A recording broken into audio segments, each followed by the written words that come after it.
Just think about that. It was actually horrible to have to tell people, no, we just literally have no seats for you tonight. I want to thank especially the New York Community Trust, the New York City Department of Cultural Affairs, the New York City Mayor's Office for People with Disabilities, and Commissioner Victor Callis, who is our #1 supporter, NISCA, UJA Federation of New York, the Dobkin Family Foundation, the Ruderman Family Foundation, the J.E. and Z.B. Butler Foundation, FYI, Mongo Media, who created our captions for all of our films, Bridge Multimedia, as well as the Omer Foundation, who are supporting our audio description, making the films more accessible to the blind and visually impaired, Eurasia Foundation, who is supporting a collaboration with the Counterpart Festival in Russia. Should I say that again? Yes, I mean that. Check out all the programs this week relating to this Russian-American collaboration.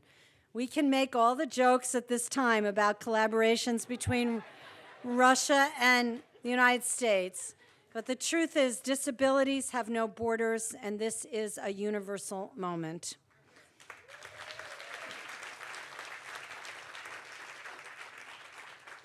Every year, I get to publicly recognize the founder of this, co-founder of this festival, and our partner in crime in everything important that we do here around ReelAbilities, Anita Altman. Anita, where are you? I can't see you. Please stand up so that we can recognize you.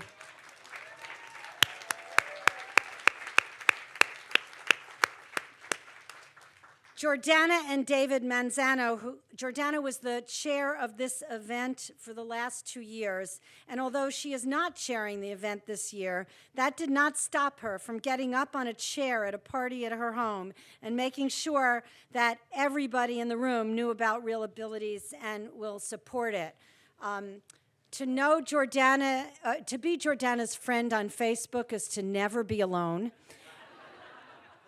And I want to personally thank her for all her support. These are the kinds of supporters that make ReelAbilities happen, and we are really lucky to have her and all of you who have liked us on Facebook, tweeted us out, talked to your friends, knocked on apartment door buildings. To Lynn and Alicia Wiesel and their charitable fund, Lynn is not only chairing opening night, but also serves on the selection committee that has spent endless hours shaping the content of this festival, which has, I think, the most remarkable films we've ever had, and we thank Lynn so much for her participation.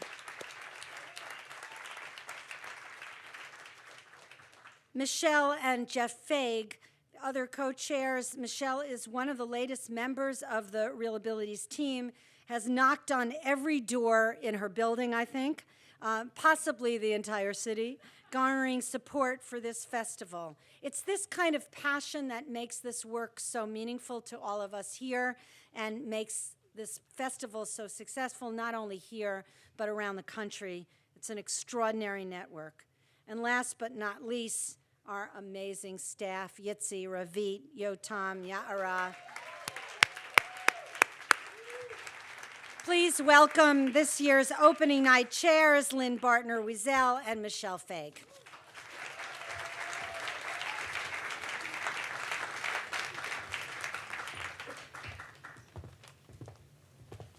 Hello, everybody. Bright lights, big city, huh? Okay. This is not your ordinary film festival. This is not your ordinary film festival. These films change you. They provoke you to redefine what you think is normal and what is extraordinary. They challenge you to think about what you will accept or not, about the work still ahead of us in making our society's opportunities accessible to those who enter it from a different place. These movies are about people. Michelle, Jeff, Alicia, and I are proud to support ReelAbilities because these films create an inclusive reality that needs to be celebrated and brought to the public.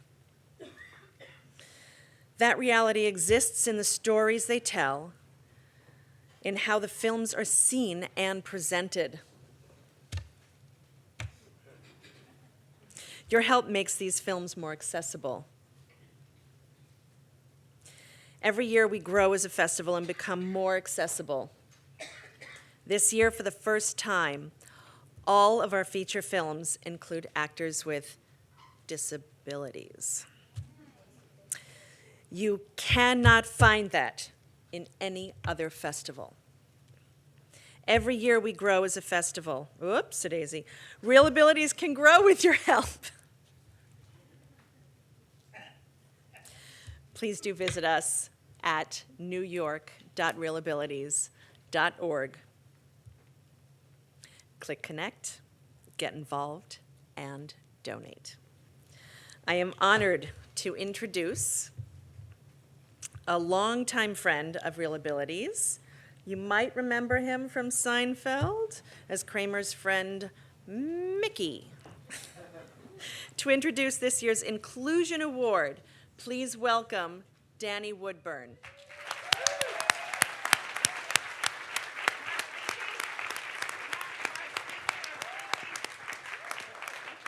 Nobody told me I was speaking. Nobody told me I was speaking. I don't understand this. You can borrow this. Hi, folks. Welcome, welcome. I'm so glad you guys could make it. You're the lucky few that got this ticket, apparently. I got in for free. I want to talk about Lauren, certainly, but I also wanted to talk about sort of what I feel is like the tone of what's happening now in our movement, because I'm going to say it's a movement.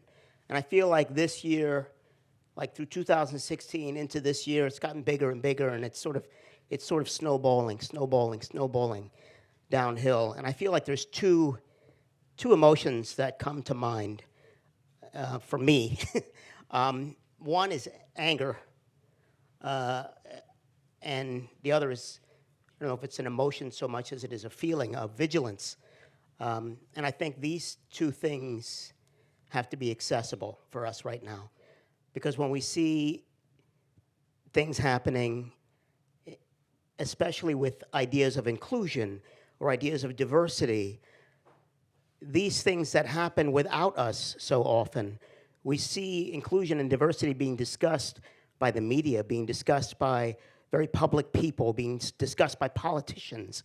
And a lot of times it includes this group, this 20% of the population, the disabled population of this country. And it's excessive, and it's infuriating to me. And I get worked up about it. And so I feel like this kind of event is an absolute necessity now more than ever. And the fact that it's, as I hear, every film has a person with disability portraying a character, that excites me because it's not always the case. And I was just at an event last week hosted by CAA's foundation. CAA's big muckety-muck agency in Los Angeles and New York, if you haven't heard of them. And it was sort of a symposium of speakers throughout the day. And one of these events was a event called Protecting Vulnerable Communities. So when you hear those words, what do you think? I mean, you think about all the ideas of protected vulnerable communities. Who are these communities? We hear about people of color. We hear about certain religions being targeted. We hear about an LGBTQ community. And of course, in my mind, immediately it goes to people with disability. That is what I feel is a protected community. But in this conversation, which had a representative from the ACLU, a representative from a religious organization, and a very higher up representative from the ACLU, and a representative from the Human Rights Campaign at the White House. And I saw a person of color. I saw a person representing religion, and the struggles with being accepted in their religion. And I saw a person from the LGBT community, and they spoke for 40 minutes, and they spoke about what needs to happen in terms of these protected, vulnerable communities. And there was not one mention from any of these people about people with disabilities, and that angered me. And I stood up and I said something after 40 minutes of basically, my blood is boiling, I'm getting riled up. And so I feel like this group, especially, I think it's okay to be angry. I think it's okay to step up in moments where you feel excluded, because that's what this is about. This is about inclusion. And this festival especially, it's about showing authentic portrayals of people with disability. And who better to be authentic than people with disabilities themselves? And we can't be put in a box. People with physical disabilities are not just one thing. The world sees physical disability. This is the symbol they go to. This is it. Person in a wheelchair, that doesn't express an iota of what it is to have physical disability. There are people with unseen disabilities that can't leave their homes because of the things that keep them there. There are, people who can't see, people who are deaf. These are all different kinds of disabilities that are not represented by the symbol. Thank you for the symbol, but it doesn't encompass everything. And on one end, it has done us a service, and on the other end, it has done us a disservice, because we don't get a sense of cognitive disability.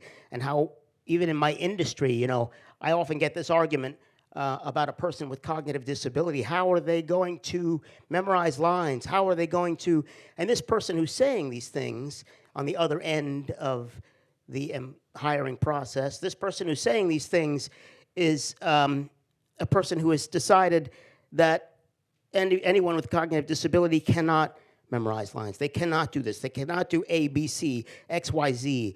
They're not treating each individual person as the individual. They're lumping us into what they see as this symbol. And so this kind of vigilance is very important, so that we can show every aspect of disability and what it means. And I think representations such as Lauren's on screen, Lauren Potter, who's done a tremendous job. Yeah, give it up. Who's done a tremendous job on Glee. Sit down, Lauren. It's not time yet. Just give me a minute. She's done a tremendous job on Glee for many, many years.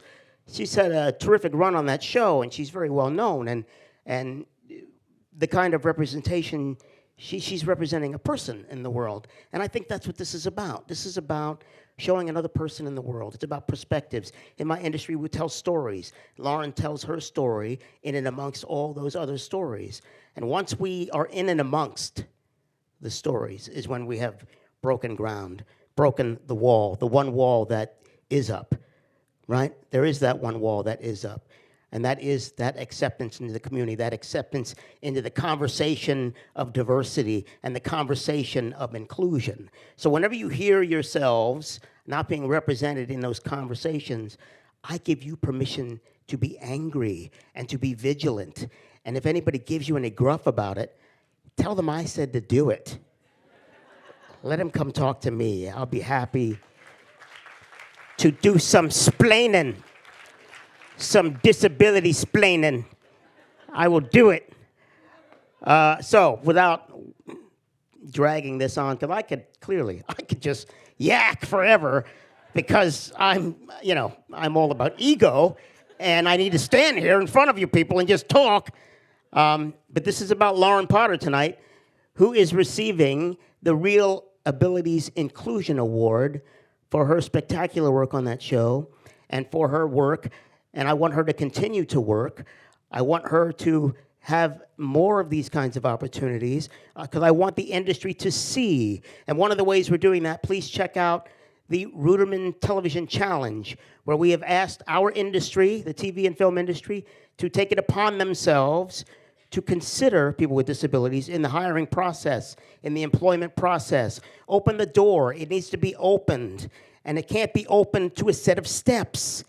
If the audition calls for a character to be in a wheelchair, don't give me 2 flights of steps to go up before I can audition. True story. I'm just saying. So we need to open the door, and Lauren Potter is one of these people that opens the door by showing that she's a part of the community, by explaining, without explaining it, without splaining it to people, but by her presentation, her performance, by showing that she is a part of the community, that she creates an idea of inclusion that we all need to be aware of. So let's give a great welcome to this year's ReelAbilities Inclusion Award, Miss Lauren Potter, star of Glee, The Guest Room, many other things. All right, you want this one, or do you want to stand? We can go over here, Lauren, and stand behind this podium, you and I, and we can talk back here if this is good. No, it's not going to work for either one of us, is it? All right. I'm going to give you this now, my dear, because I'm being bad at this point.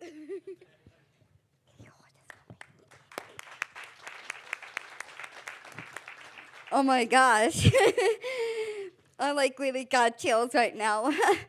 Thank you, Danny, for this award. Thank you so much. It is such an honor, an amazing honor to be here this evening to accept the ReelAbilities Inclusion Award.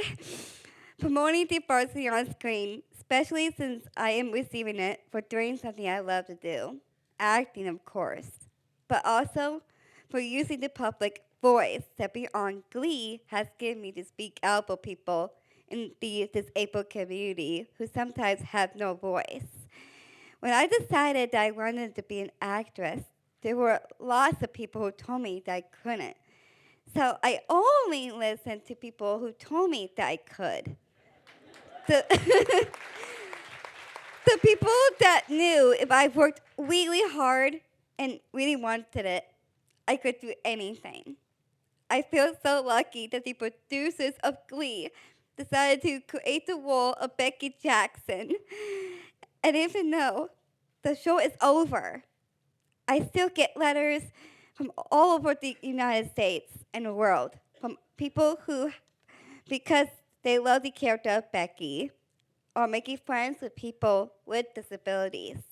And realizing that we all want the same things, to work, to have friends, and to be loved.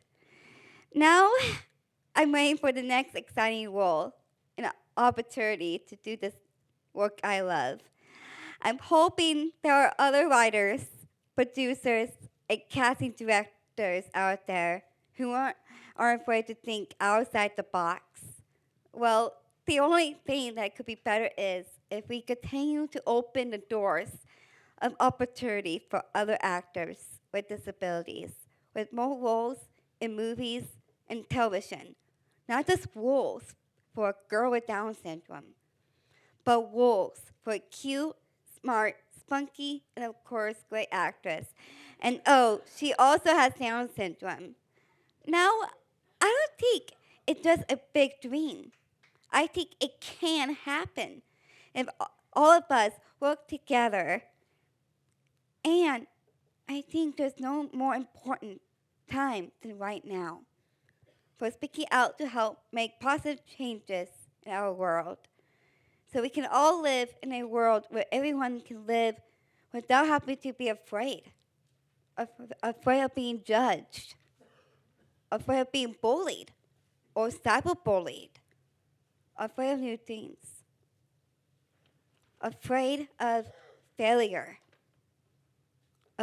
and afraid of dreaming.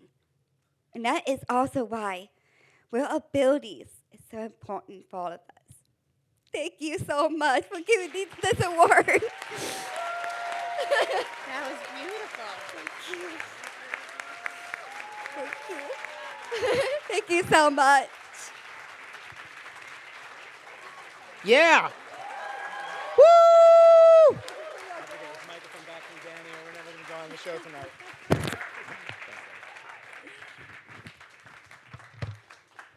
Good evening, everyone. My name is Ravit Turjeman. I'm the festival director. Thank you.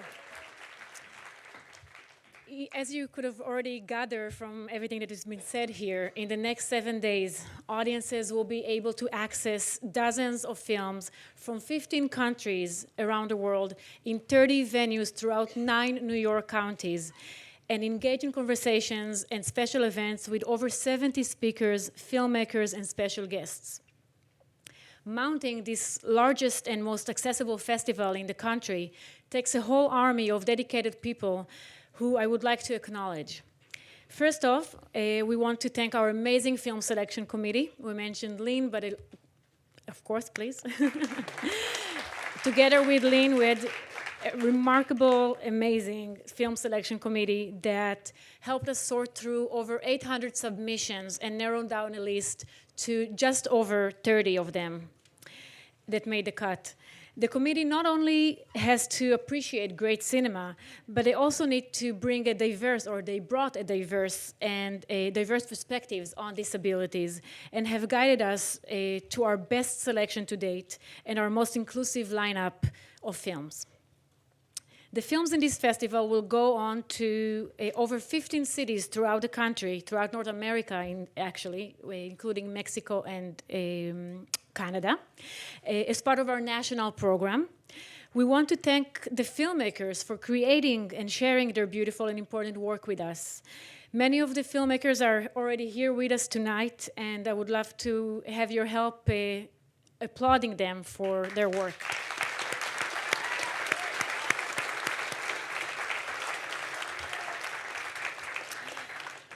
You must have noticed tonight's edition. We have an American Sign Language to Russian Sign Language and international sign language assistance going on. And I would like to thank all of our interpreters, audio describers, and live captioners for making this event the most accessible and inclusive event in our area.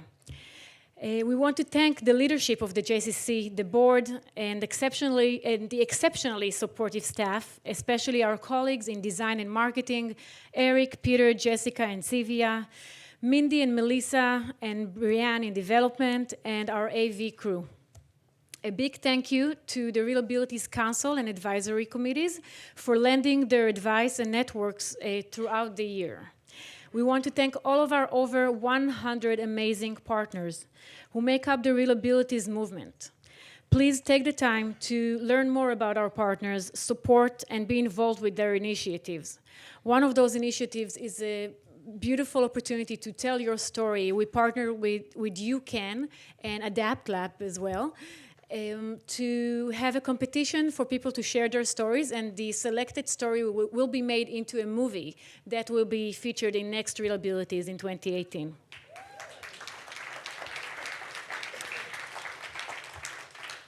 Many thanks to our hardworking interns and volunteers, and to the incredible Yotam Tubu, who coordinates them and so much more, almost every aspect of this festival. A welcoming remark and a thank you to our latest addition to the festival, Yara Kedem, who serves as the festival guest liaison, but also as the coordinator for the ReelAbilities North American program. Finally, we would like to thank you for being here and supporting and attending and inviting everyone you know to all of these remarkable films throughout the week. Thank you.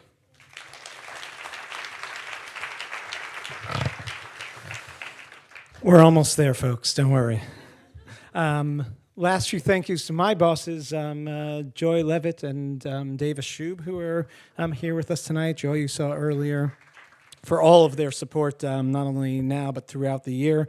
And a huge thank you to my third boss, Ravit Turjeman, who is directing the festival with us and has put endless hours of work into this festival, and really comes together only thanks to her. This festival, there is something for absolutely everyone, from a feature film about assassins in wheelchairs this year, yes, in the kind of a Tarantino style for those who are fans, to a documentary about a swim team for boys with autism. There's really no reason that anyone can say to you, this is not for me. This is for everybody. We have many also non-film events throughout the week. Don't miss on Saturday night, On Display, a movement installation by Heidi Latsky Dance, who have been with us for many years. Thank you to Megan Whitman who helped put that together. On Saturday, we also have a dance performance from Kitty Lunn as part of our R&R programs, where we're going to have a full day of free events, puppet shows, conversations, workshops, and more. A big thank you to Sarah Kay, who runs that program. We're also going to have here on Sunday an advocacy forum with amazing disability advocates. Don't miss that Sunday at noon. Danny Woodburn will be back for that, right, Danny? We will not give you a microphone. And one last program that I'll mention is Tuesday night. We're having, in connection to everything that's been said here tonight as far as the industry, we're having a special screening of the American film, A View from Tall. And we're going to have a panel discussion before that, co-sponsored by the Screen Actors Guild and many of our other wonderful partners. We're going to have their very special guests from the industry, including William H. Macy. And we're going to discuss some of the positive examples of what Hollywood can do and what we should all be aspiring to do in movies like A View from Tall, which is one of the wonderful examples of what's out there, as well as many of the other films that are featured here in the festival. Tonight's film. It's the U.S. premiere, officially, of the Irish film Sanctuary. Don't worry, folks, it's captioned. You'll be able to understand the accents. This film is made with actors with disability and is a thrilling and comical look at a group of friends seeking for the most basic human need, love. We are honored to have here tonight members of the film's cast and crew who will join us for a conversation right after the film, which will be led by New York One's very own Cheryl Wills. Cheryl, where are you? I saw you. Please join us for a couple of words. Thank you, Cheryl, so much for being here and for supporting this festival.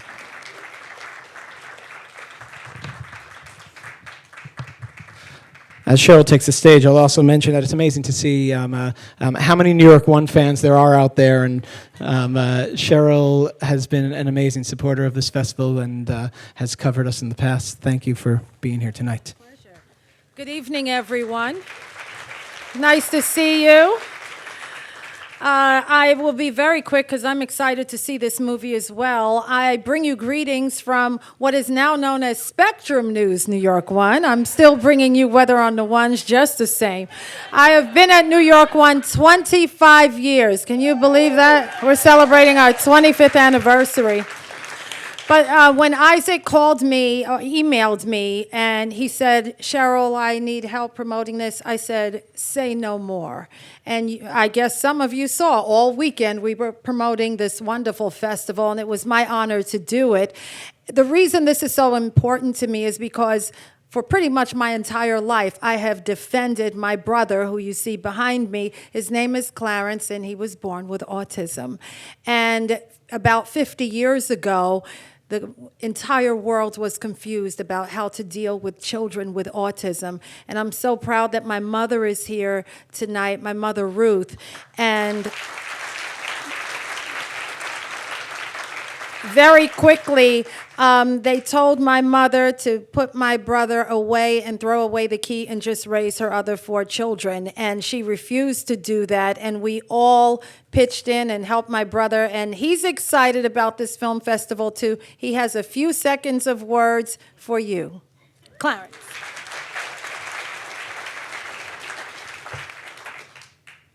Thank you, sis. This thing. Good evening. My name is Clarence Wells. I am very excited to be here. I want to congratulate the New York ReelAbilities Film Festival on their special 9th annual event.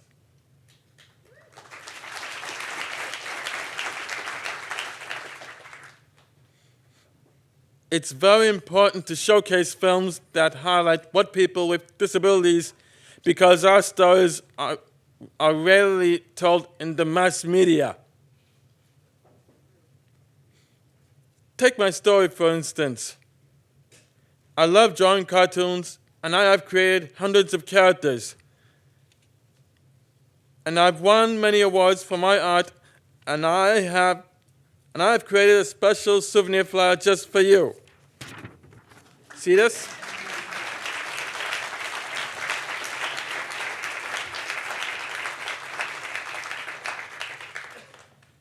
Hope you like it. Please see me after this show for an autographed copy. And finally, when I'm not busy drawing cartoons, I really love keeping track of politics. I really, really miss President Obama.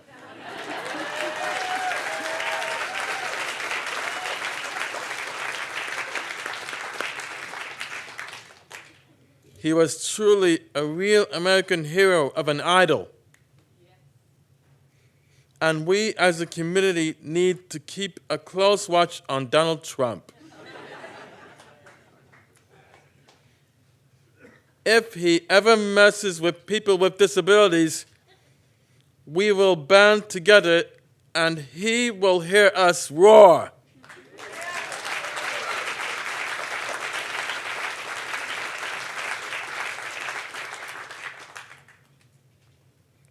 We are all in this together. United we stand, divided we fall.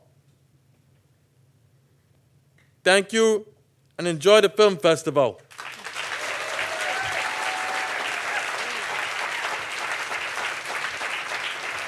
So thank you all. You made his day, I'll tell you that. You've made his day. Thank you for being so gracious. And enjoy this film. It is a love story that is really going to pull at the heartstrings. It's something that I learned a lot about from seeing the screener, and I am excited to talk to the film's director and the actor after the film, so enjoy.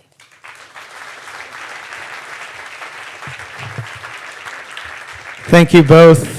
After the Q&A, just so you know, we will have a reception upstairs in the lobby with some Irish drinks alongside some fine kosher wine. We're about diversity, right? You know, it's this is provided by Manhattan Beer and Jameson. Don't start mixing your Guinness and your Jameson, please. Please, Mardi Gras was this past Tuesday, and we have a big week ahead of us, so please join us throughout the week and enjoy the film. Thank you. Silence your cell phones. Keep them in your pocket.